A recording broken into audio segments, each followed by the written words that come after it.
When Laura told me not to touch her, it wasn't the first time. But that night, something in her tone made it sound permanent. It wasn't just exhaustion or a bad mood. It was final, the kind of voice people use when they've already chosen someone else. We'd been married 7 years. Long enough for routines to dull passion. Sure, but not long enough for me to feel invisible in my own home. I stood there in the doorway, staring at her curled up on her side of the bed, scrolling through her phone like I wasn't even in the room. "Laura," I said softly, "can we just talk about what's going on?" She sighed, deep and sharp, like my voice was an inconvenience. "There's nothing to talk about, Jake. I'm tired. Just go to sleep." But I couldn't. My heart was pounding too loud. Something was off, had been for weeks. She'd started dressing up to run errands, keeping her phone face down, and laughing at texts she'd never explain. Every red flag you ignore becomes a wall you eventually can't climb. That night, I slept on the couch. The next morning, she acted like nothing had happened. She made coffee, hummed to herself, and asked if I wanted toast. The same woman who'd rejected me hours before. I watched her carefully, every movement rehearsed. She didn't meet my eyes once. At work, I couldn't focus. Her words echoed, "Don't touch me." It wasn't about intimacy, it was about ownership of guilt. I knew I had two choices: keep pretending or find out the truth. So I started paying attention. That evening, I left work early. Her car wasn't in the driveway. I waited. She came home 2 hours later. Hair perfect, perfume thick, cheeks glowing. "Team dinner," she said quickly, tossing her bag onto the couch. But her phone was missing from it. I didn't say a word. I just nodded. The silence between us was heavier than anger. That weekend, I checked our shared phone account.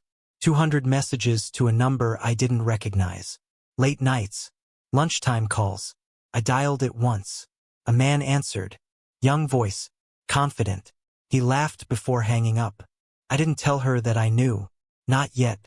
Over the next few days, I acted normal, too normal. I cooked dinner, cleaned up, asked about her day. She seemed relieved, maybe even smug. Cheaters always mistake silence for weakness. Sunday night, she came home late again. I was sitting in the kitchen with her phone in front of me. Unlocked. "Who's Chris?" I asked quietly. Her face drained. She froze like time stopped working for her. "I don't know what you're talking about," she said, voice trembling. "Then why does he know what kind of perfume you wear to bed?" She stared at me, no tears, no apology, just cold calculation. "You were never supposed to see that," she muttered. That line cut deeper than the cheating itself. Not, "I'm sorry." Not, "It's over." Just regret that she'd been caught. I stood up, every part of me shaking but strangely calm. "Don't worry," I said. "You won't have to hide anything from me anymore." "Jake, don't make this dramatic," she snapped. "We can talk about this tomorrow." I nodded slowly. "Sure. Tomorrow." She didn't realize I meant it differently. That night, I packed quietly, just essentials. I left my wedding ring on the kitchen counter beside her phone and a single note. "You said don't touch you. Don't worry, I won't." When morning came, she woke up to an empty house. My car was gone. My bank account wasn't. But my move hadn't just been leaving. It was everything she didn't know was coming next. When I left that morning, it wasn't impulsive. It was deliberate, calm in a way that made it more dangerous. I'd already transferred half our savings to a private account, canceled the joint cards, and contacted a lawyer I'd quietly researched weeks before. She thought I'd sulk, maybe beg, maybe wait around until she decided how guilty she felt. But she didn't know me as well as she thought. Love makes you blind, but betrayal sharpens your vision. By noon, the house title was in review, the utilities moved to her name, and I'd arranged for a friend to pick up the rest of my things later that week. I wasn't going to give her a scene. I was giving her silence, and silence is far louder than shouting. Around 2 p.m., she started calling. Then texting. "Jake, where are you? We need to talk." "You're overreacting." Overreacting. That word always comes from people who never felt your pain. I didn't reply. I didn't need to. She'd figure it out soon enough. By evening, I knew she'd try to log into our shared accounts. the ones that suddenly no longer existed. Netflix, insurance, the joint bank, even her phone plan, all separated. I left her exactly what she wanted. Space.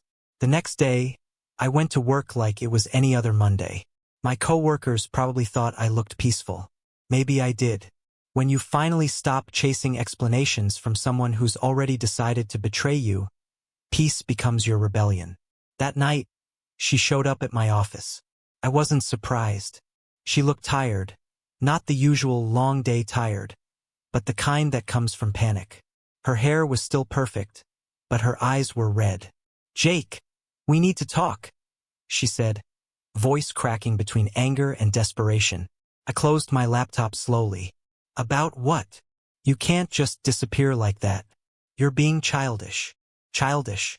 Another word for not letting me get away with it. "I didn't disappear," I said quietly. "I just went where I'm wanted." She stepped closer. "You can't just leave everything. The house, the bills. Already taken care of," I interrupted. "Everything's in your name now. I made sure of it." Her jaw tightened. "What's that supposed to mean?" "It means," I said, standing up, "you get to keep everything you pretended mattered more than me. The house, the car, the image." She blinked, confusion flickering into realization. "You transferred it all?" I nodded. "Yeah, you said not to touch you. So I'm not. Not the house, not the money, not you. Consider it a gift. One last act of love." Her face went pale. She understood what that meant. The house had more repairs than value. The bills were stacked, and her new friend wasn't exactly the responsible type. I'd handed her the shell of the life she'd built. Nothing more. "You can't do this to me," she whispered. "I'm not doing anything to you," I said. "I'm just finally doing something for me." She stared at me, frozen, like she couldn't decide whether to scream or cry. For the first time in months, she looked small, like the weight of her choices had finally settled on her shoulders. I walked past her toward the elevator, but before stepping inside, I turned back one last time. "By the way," I said, "Chris might want to start paying half. You're going to need it." The doors slid shut before she could respond. That night, I checked into a small apartment overlooking the city. Bare walls, no wedding photos, no reminders. Just silence, the kind that didn't ache anymore. I made dinner for one, poured a drink, and finally exhaled. A few days later, a mutual friend called. Apparently, Chris had ghosted her once he realized she was financially tied up. She tried reaching me again, apologizing, saying she'd made a mistake. But by then, mistakes didn't matter. I'd already made peace with the truth. I wasn't walking away from her. I was walking back to myself. Sometimes the strongest move isn't revenge or anger. It's indifference. It's watching someone realize they taught you how to live without them. So, when people ask me what I did after my wife cheated, I tell them the truth. I listened. I learned. And when she said, "Don't touch me," I finally did what she asked, completely.